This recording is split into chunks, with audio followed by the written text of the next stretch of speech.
We'll go with it. It's our pandemic look. I know. From Beetlejuice, the most important film of our time. Very simple agenda. After the engagement quiz, we will have a special guest. Bill Crawford will talk to us about video workflows. Reminder, next week, we will be viewing Tao's library. Let's see, let's let Destiny in. We will be viewing Tao's library online. Well, actually, I'll still be in class, but we can view it online. And then Stephen Katz will show up on Friday to talk about his project, his work for NGOs, really anything you want. He's also the drone photographer at the pilot,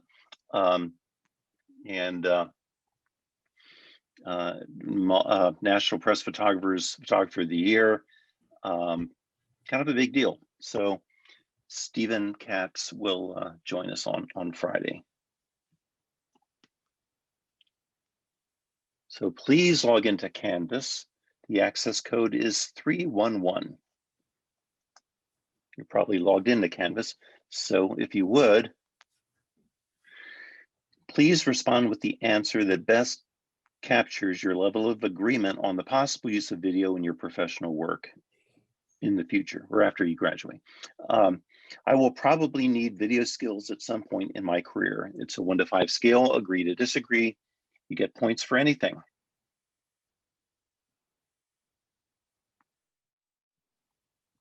Okay. All right, so some of the same memes again, if you saw it this morning, and again, introducing Bill Crawford. Again, he is part of our Ball State family, along with Kyle Crawford, recent graduate from the photojournalism sequence. There's Sarah and Lori. And me. So I'm just going to get out of your way and let Bill take it from here. We've only got a couple of people who weren't in this morning's conversation, but most of the folks here were. So I'll let you take it from here. Okay, very good. All right, hi everybody. I'm Bill, and I guess I'll be your guest for a little while here. So I'm going to switch over and share my screen with you, and then get us started on talking about the program here for today. Oh, there we go. Hit share.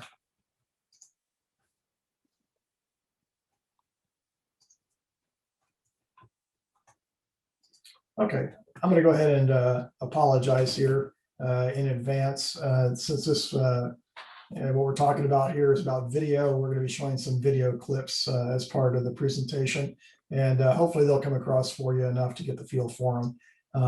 You should hear the audio fine, and then hopefully you'll at least see every other frame in it. And then if not, I'll make sure that I put some links up that Doc can share with you. You can look back at full quality later when you have a chance. So here's what we're going to do. We're going to go ahead and do this. And it's, I started out doing still photography, gravitated into motion, used very large cinematic cameras and video, and then switched over to DSLR video about 10 years ago. So based on my experience, it's nowhere near as hard as you think. It's actually pretty easy, just a few things to keep track of, and we're going to talk about that today. So a little bit about me, just so you know where I'm coming from. I'm a lifelong photographer.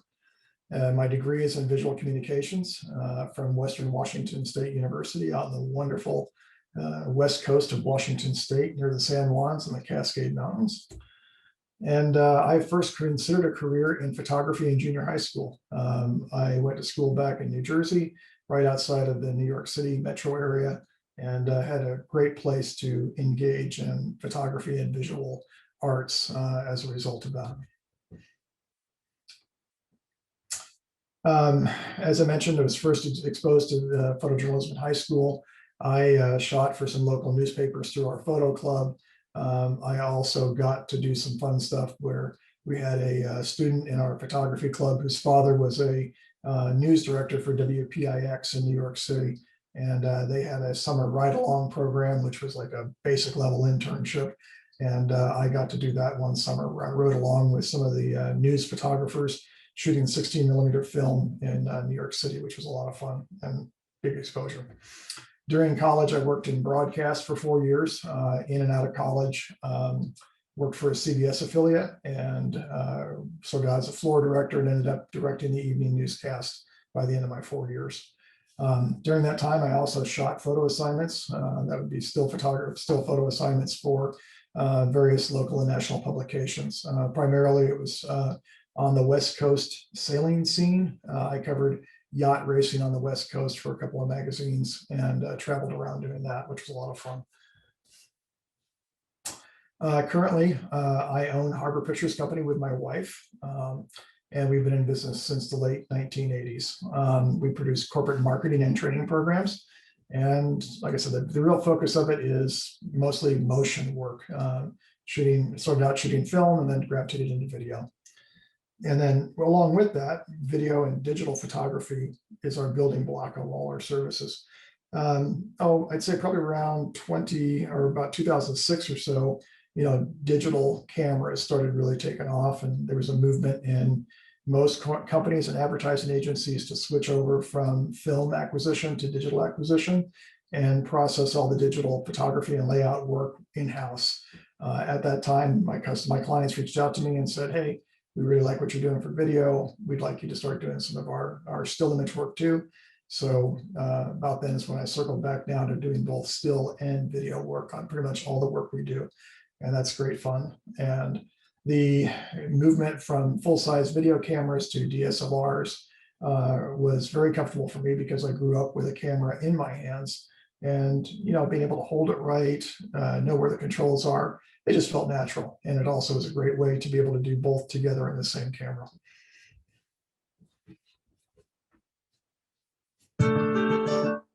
This is our, oops, I'm gonna go back one, my bad.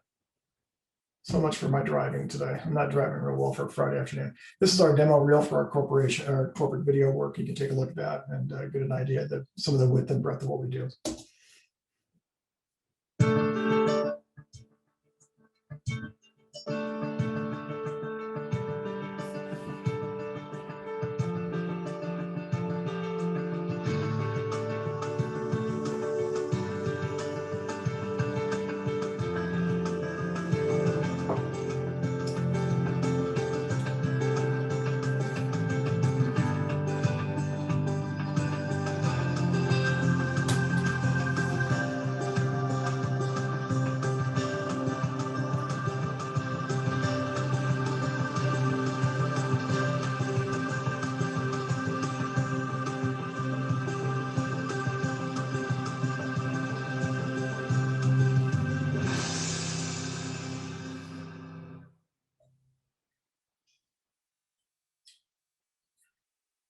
So as you look at that reel there, that reel has probably 95% shots done on a DSLR, almost all of them. So it'll give you an idea of the kind of quality you can get with them. It's really very nice. The first time I picked up a DSLR for a video project and committed to it fully was in 2010, so about a decade ago now. This was a video project that was done in Liberia on the west coast of Africa, and it was for Firestone. Basically, it was documenting a medical mission at a hospital that had been destroyed during the 15 years of civil war in the country and had been restored. We tracked the restoration of the rubber farm and the hospital there for the previous 5 years, starting in 2005. And so this was a culmination of 5 years worth of trips to West Africa. On prior trips, I used a large 35-pound full-size HD cam camera, like a very cinematic piece. And I traveled with a crew of 3 and about 800 pounds of equipment. This last trip in 2010, I went over by myself with 2 bags, 1 bag for my tripod and 1 bag for the cameras. That was like hugely liberating and really allowed for great interaction with my subjects and also great personal statement where I could do the work directly. That was with the venerable Canon 5D Mark II, the DSLR that introduced the concept of DSLR video. And I don't know if you know remember how that all happened, but Reuters news agency approached Canon and said, we need our photojournalists to be able to shoot video and stills in the same camera. What can you do? And so Canon said, we'll wire something differently inside our 5D series camera and we'll make video for you. And they did. And we haven't looked back since. It's now common among all cameras to be able to do both. But it was at that point back in 2010 that this whole thing started. Best thing about it was it allowed me to work fast and light. It is very liberating not to be carrying a bunch of equipment. Here's the result of that trip. This is about a short 4-minute video that's done in the voice of the participants. Alvin Flow. Alvin Flow.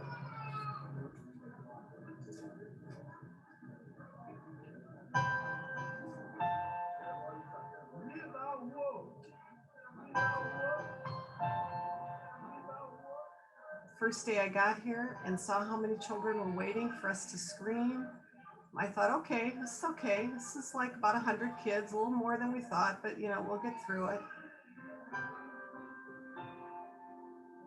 I think it was Sunday when it really hit me. There's another 200 children waiting for us to screen them. I was just overwhelmed and kind of blown away by the whole thing.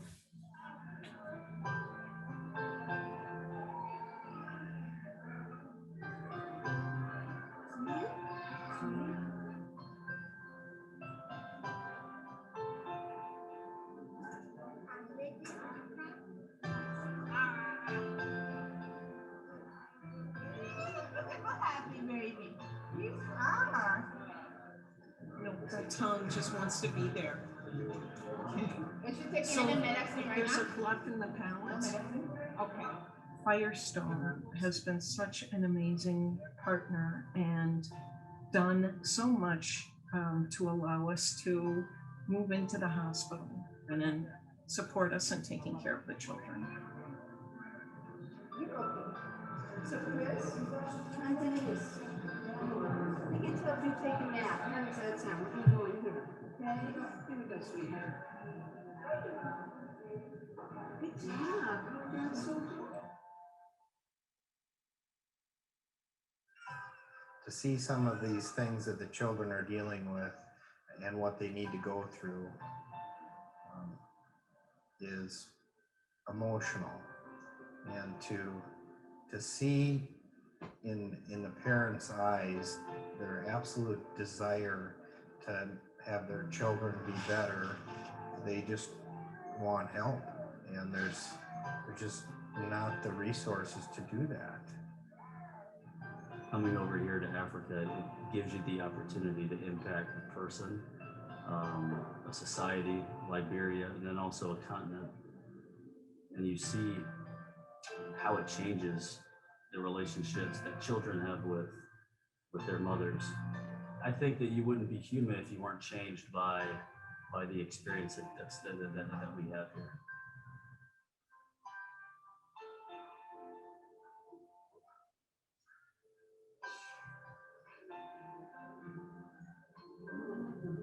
The one kid that stands out the most is a kid who has a jaw tumor that has just replaced the entire jaw.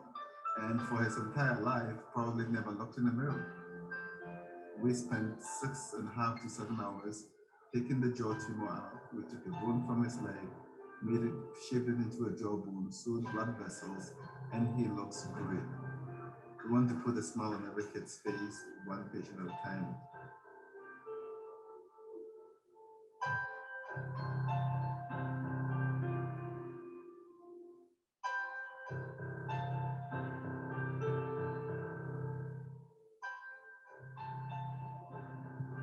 You know, wanting to help somebody else's kids, I think, is a good way to communicate that you really care about their future. Robert Gia, patient 163, leaving the operating room, our last patient. I think that how they remember us depends on our follow through. We have to come back just by the number of people who came and we weren't able to get to, or maybe didn't have the surgeons for us. We have to come back. So he's going to grow up to be a good boy. And he also has a history to say that I was born with something named cleft pilot, but it was corrected later on. This is more than remembrance. I'll always remember them.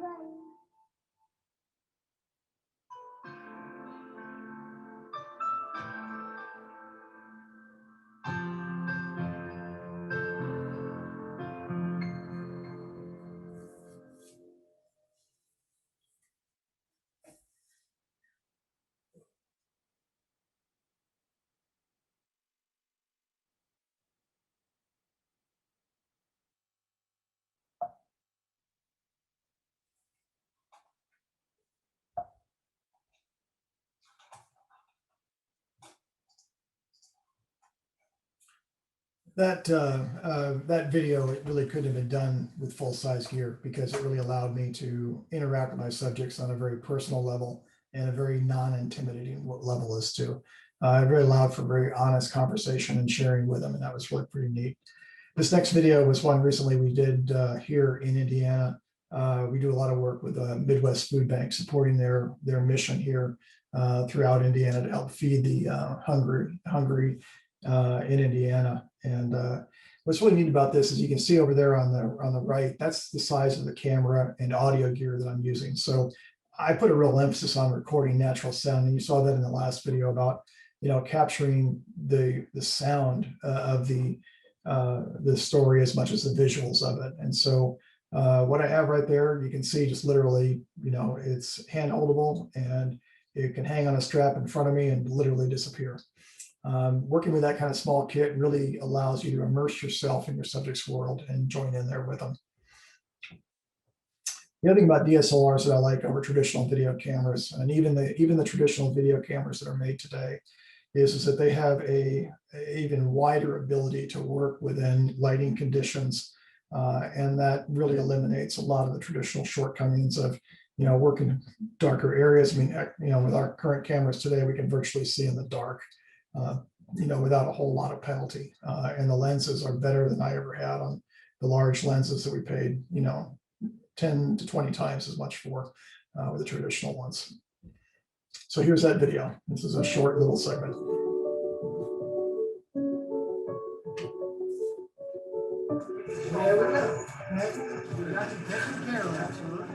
It has just been a tremendous blessing. We get down to the Midwest once a week and bring back 14 to 15,000 pounds of food that we hand out to 700 to 750 families a month. We have a lot of young couples that are struggling. Many have come in and said, Dad's just lost their job and we don't know what we're going to do, but thank God you're here.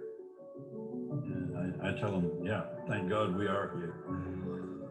Me and my wife both on Social Security, and my grandson's on Social Security. He can only work 3 days a week, and they had cancer operations 4 years ago. My wife, she's bedridden on oxygen, so it really helps out. I can't answer all of their prayers. I can't answer all of their needs.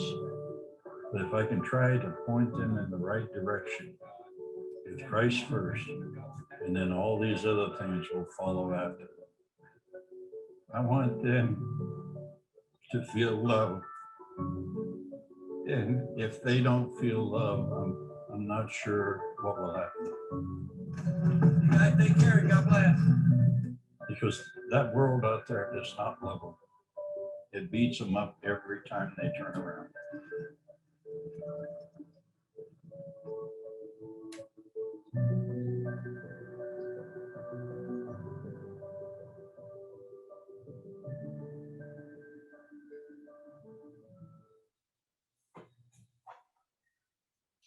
And again, that kind of immersive in their world really is so much easier with the small cameras we have today. And it really does allow you to take on things in a wonderful first-person narrative. It just makes it very easy to engage with your subjects with a much smaller setup. We've been a partner with Wheeler Mission and their drumstick dash for many years, and it's one of the great things we do on Thanksgiving. It's been an absolute blast. And literally, sometimes you have to run with your subjects, and this is a good example of that. And again, without the small, light, fast DSLR stuff, it can be very difficult to do. Now, granted, when I say run with, I'm not meaning literally. I'm actually riding a golf cart there, driven by my daughter, Sarah.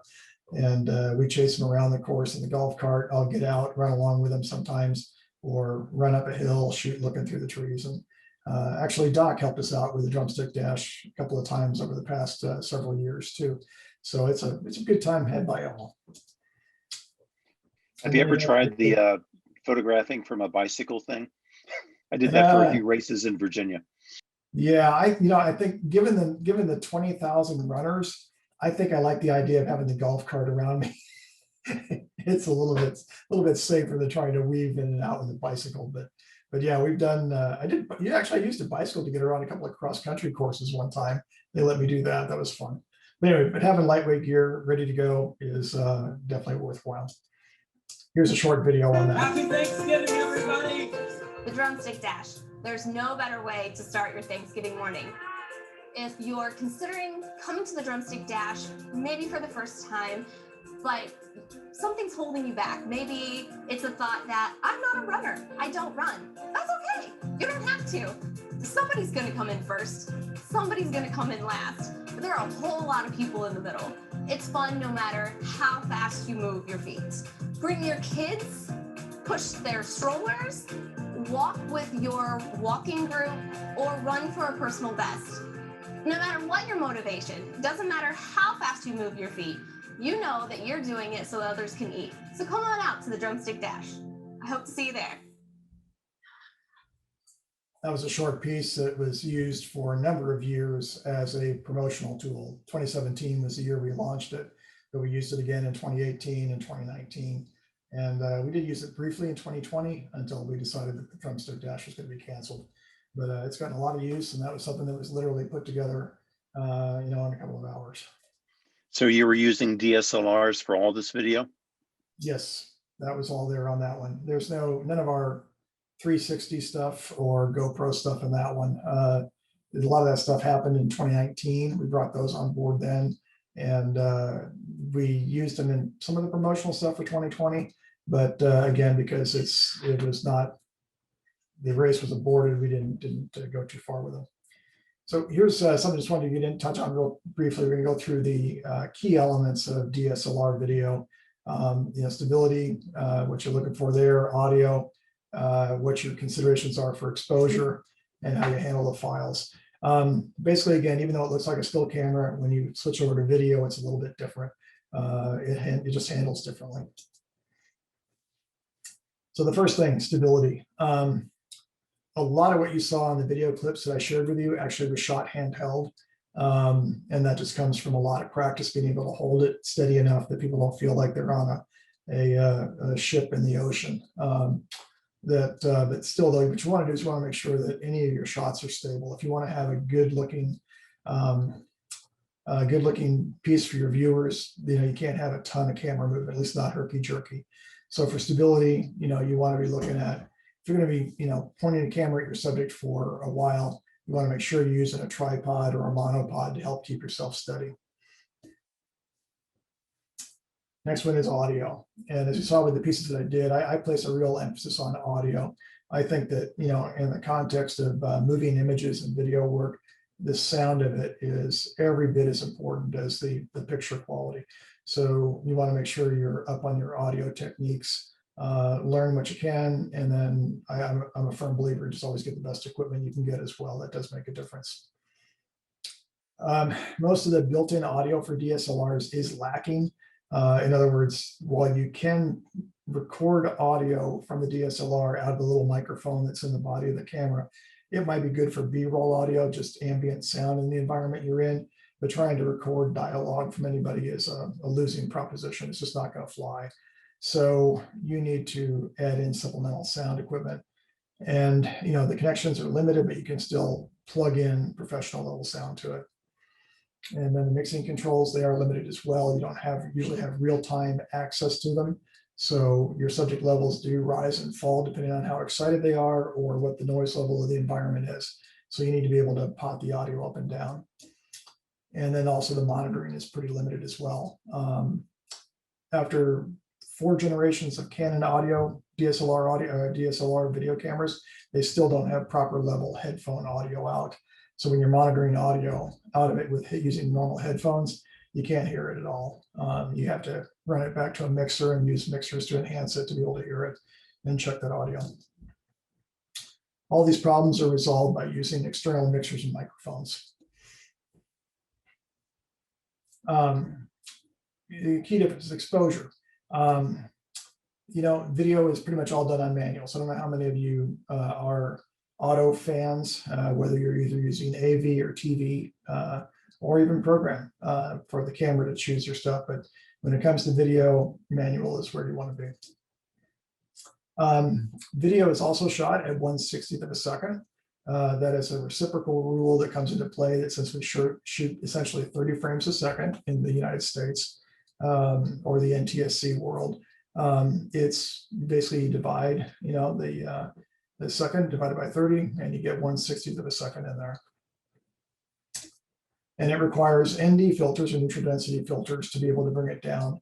Lenses aren't designed to be shot at f/22 really.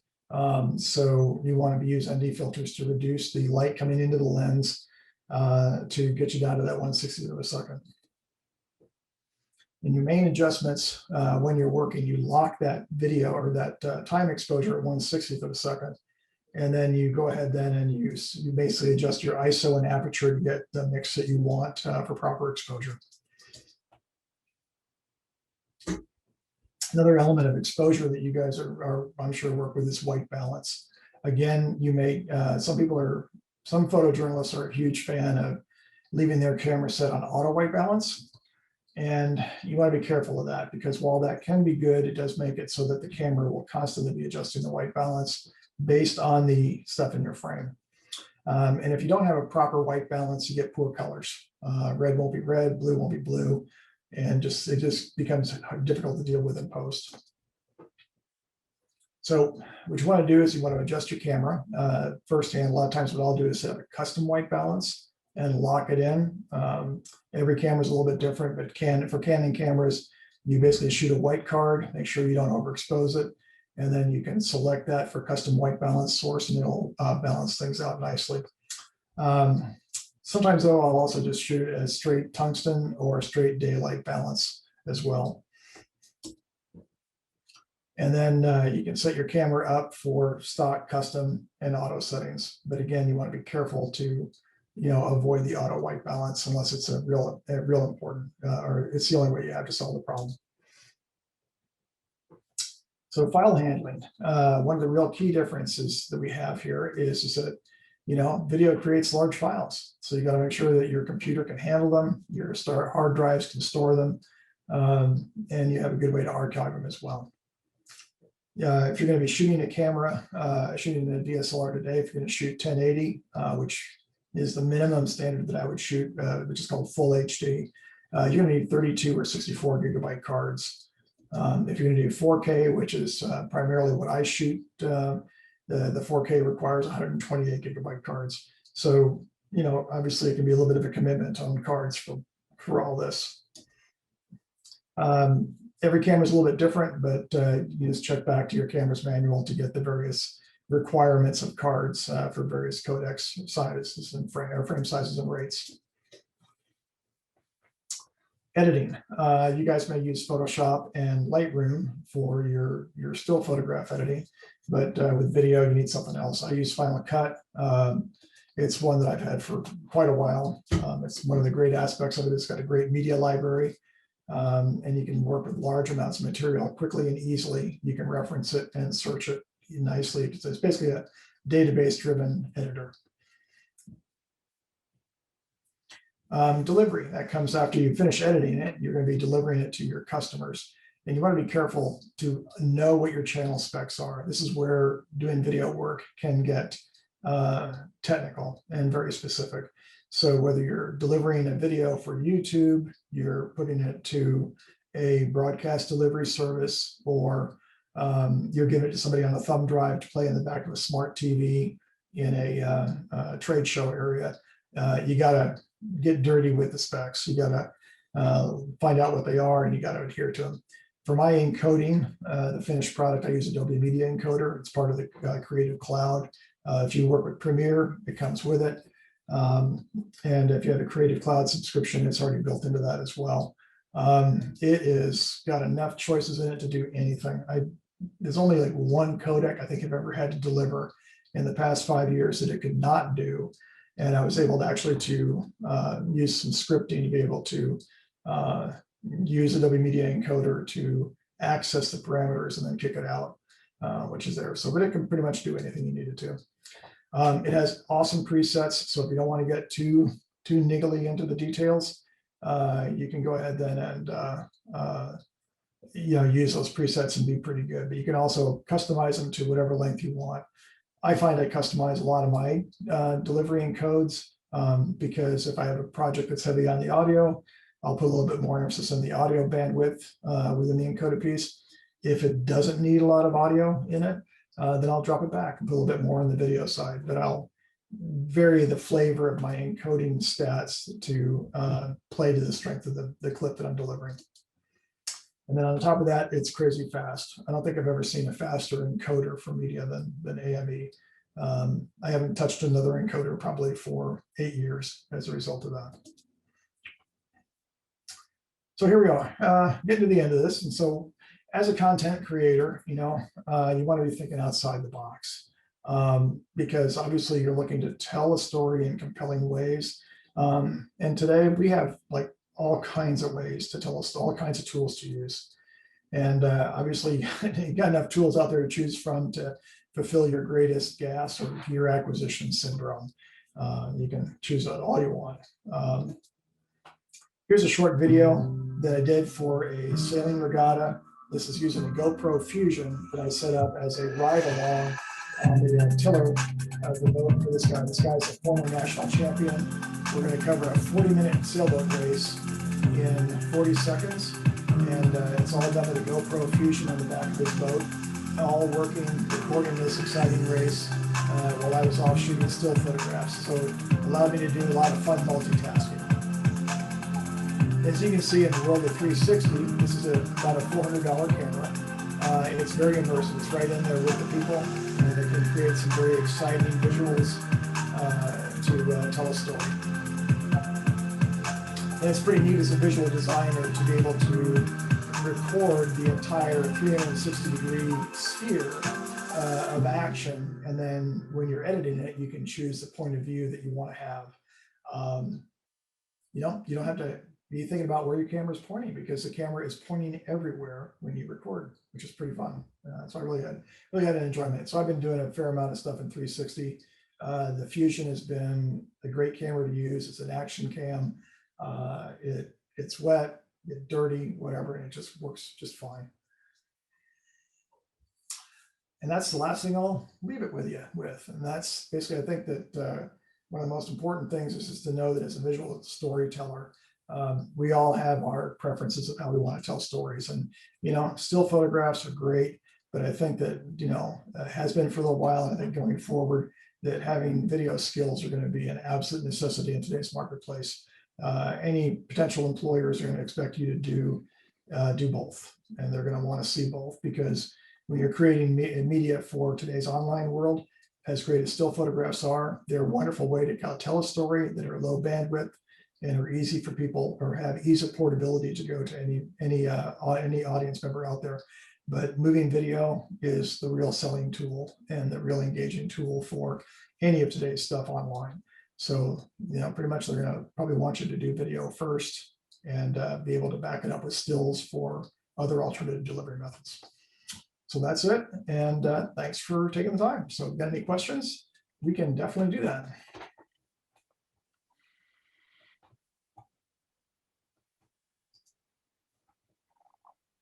Okay. I'm going to let the students go.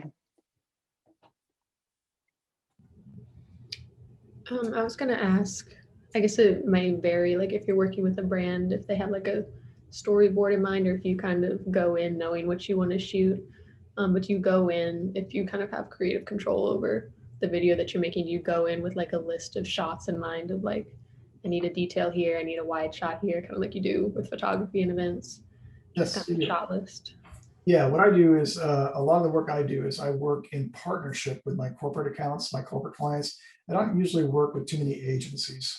Although I do that, it is not the main focus. We work in partnership with corporate entities for their internal corporate branding and marketing assignments. So where I am sought out is I'm sought out as basically a person of opinion. In other words, they'll bring me in as a skill set, but also somebody who knows the process. I also know my clients' brands very well. So we'll actually have fairly high level strategic discussions early on in a project to determine what needs they are and how we're going to go ahead and develop those needs. I am challenged as far as drawing pictures, so I don't really storyboard. I will do visual, I'll do like creative briefs where I'll describe what's going to happen in an image and do pretty well with that. I'm a pretty strong writer, so I like that. But I will work with the client. We'll come up with a pretty sound creative concept for the piece, and then by the time we go for the day of shooting, we've actually worked out a shot list, or at the very least a detailed creative brief that I know what I'm going to be getting in the piece. And then it's up to me to decide what angles I'm going to shoot, close-ups, wides, use a gimbal, use tripod, use Steadicam, use a jib, use a drone. I mean, the tools that I have at my disposal are pretty endless. And I like to play with them all. But in the end, the nice thing about it is where I'm at with most of my clients is I'm the master of my own destiny. I mean, once we decide on what the assignment is, I usually I'm very blessed to have the ability to choose how to do it and make it more of a personal statement. That's cool. Thank you. Sure. So you use drone and 360. You're incorporating a lot of kind of, relatively new technology. I think talk about that a little bit. How does that inform your creative style? How important is it, do you think, for photographers to, I was sharing with you yesterday the quote from Kenny Irby, a little bit hyperbole, but technophobia is a posture of ruin. It's from his, from an article that we read in 235. You're definitely not technophobic. But how much effort is it for you to kind of keep up with, and how do you keep up with the technological advancements that are clearly informing your approaches? Right, I'm kind of a tech head, so that's actually what was, my personality trait that took me from shooting 16 and 35 millimeter motion picture film, which was very manual all the way throughout its whole process, doing those for my early filmmaking days, to videotape, because getting a good image in video was much harder, and it required rudimentary electronic skills. I mean, you had to understand how to read an oscilloscope to be able to know what your exposure was at the time. So I think that throughout my career, I've always been challenged to learn new things and dig into the tech behind it, because none of the stuff we do, I mean, it's very deceptive. I mean, they want you to think that it's a one button push. You're going to push the easy button and you're going to put a transition automatically at every shot change in your edit timeline. But that's like deceptive. I mean, it really isn't that easy. Yes, you can do that, but oftentimes it has ramifications that, you're basically relying on the technology to do the job for you. And I've always been of the mindset that you have to be as smart as the tools you use, or smarter, because in the end, you want to choose the right tool for the job. You don't want to have a bias to use just one tool because that's all you know. There's probably a better tool out there. So take the time to learn what tools are out there. And then that way it gives you the real true freedom as a creative to choose the best tool for the job. So I think that, my standpoint is very simple. If you're going to be involved in the visual communications media, you got to be a little bit right brain, left brain. You got to be analytical. You got to be a person who is not going to shy away from a challenge. You're going to challenge yourself to learn new things on an annual basis. And if you're not willing to do that, Doesn't mean you can't do this career, but you're probably not going to do it to the best of your ability. I think you're going to want to develop that analytical side. You want to develop that technical side, and just make sure you're spending time to do that, because I think it's going to really help you out. My example, and Martin would be probably right up there with me as well. You're looking at two people that have 40 plus years of experience in the industry. It has not stood still. You know, I mean, we look back at the tools that I was taught with originally back in the 70s, you know, when I was in high school and got first exposed to this stuff.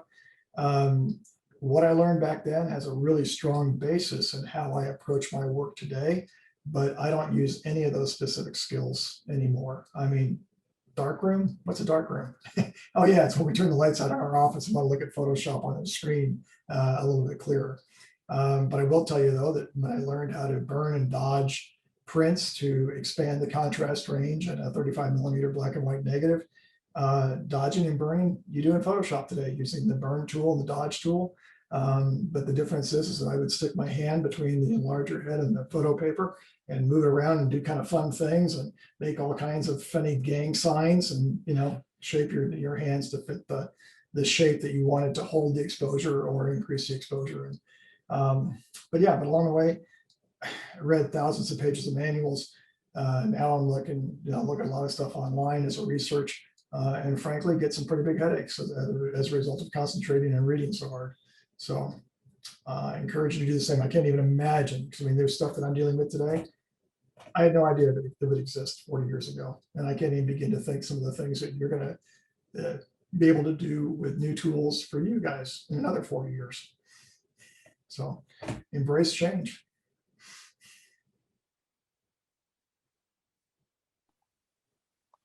Totally agree. I mean, I've often thought that the people who excelled in the analog technologies of the darkroom and the legacy technologies in photography, they tended to do it. They tended to make the transition relatively well to digital.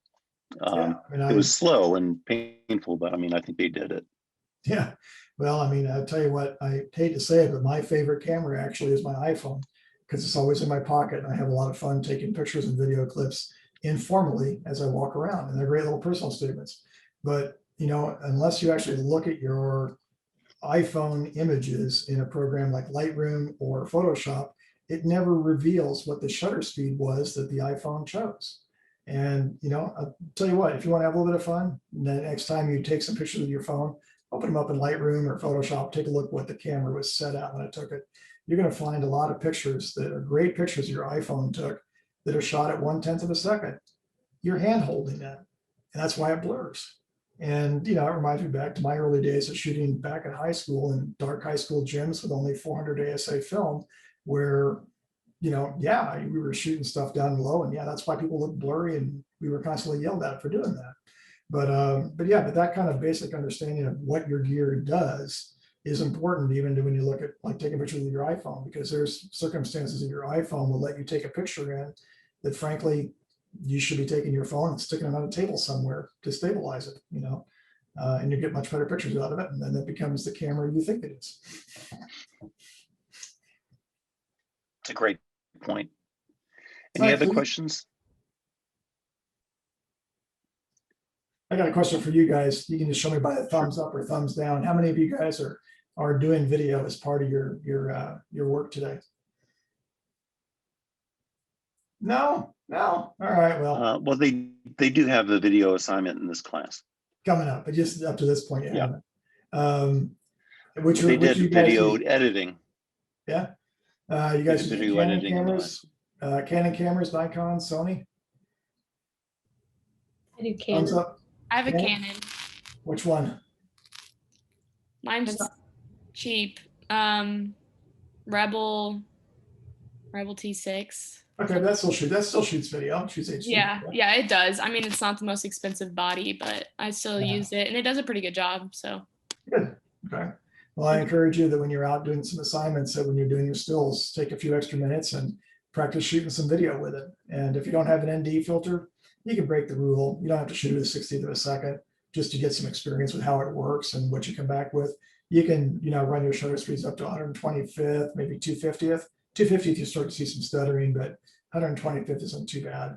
But if you take a look at, trying some video with that, you might enjoy it. You might find yourself some fun little clips you can make a moving picture with.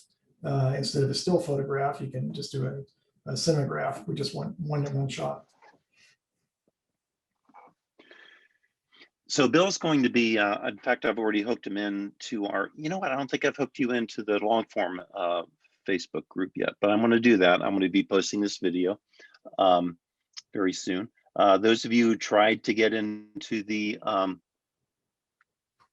engagement quiz, I forgot to hit publish. So I fixed that. You can do the engagement quiz now. And I will have by 5 o'clock a quiz posted. That's why I was typing Bill as I was listening to you talk, because I was coming up with questions. So I'm going to have a quiz posted on our speakers by 5 p.m. I'll keep it up for a couple of days, probably into like maybe Wednesday of next week. It's going to be on speakers that we've had, which would include Rebecca Slazak and Maddie Grosh and Bill. So that's coming this afternoon. Should be a piece of cake for everybody here. Good. Or anybody that watches the video. All right. So Bill, Well, there will be a quiz. Once Doc links me into your Facebook group, I'll go ahead and post your direct link to those video clips. So if you want to have a chance, you can take a look at them more cleanly through a regular browser and enjoy something if there's anything in there that you'd like to look at a second time. At the same time, too, I'll definitely invite you if you have any questions that are technology based for video or still work. Feel free to reach out. I posted my email there.